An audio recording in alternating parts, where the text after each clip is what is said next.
Welcome back to another technical deep dive here in the debug zone. Today we're tackling a big question and breaking it down with insights from other users. Hopefully this clears up some misconceptions and helps you get the answer you need. So buckle up, stay a little curious, and let's jump right in.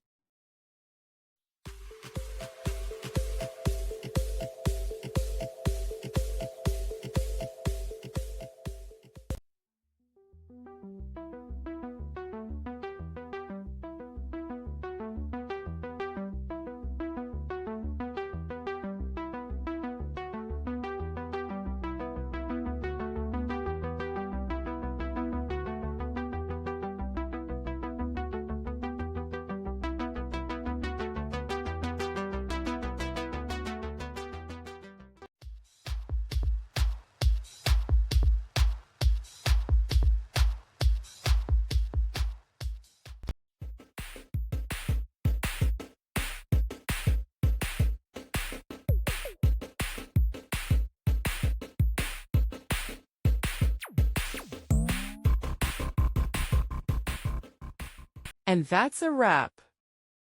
I hope you found the answer you were looking for. If you did, take a second to hit that subscribe button. It really helps out. And let me know in the comments which solution worked best for you. See you next time in the debug zone.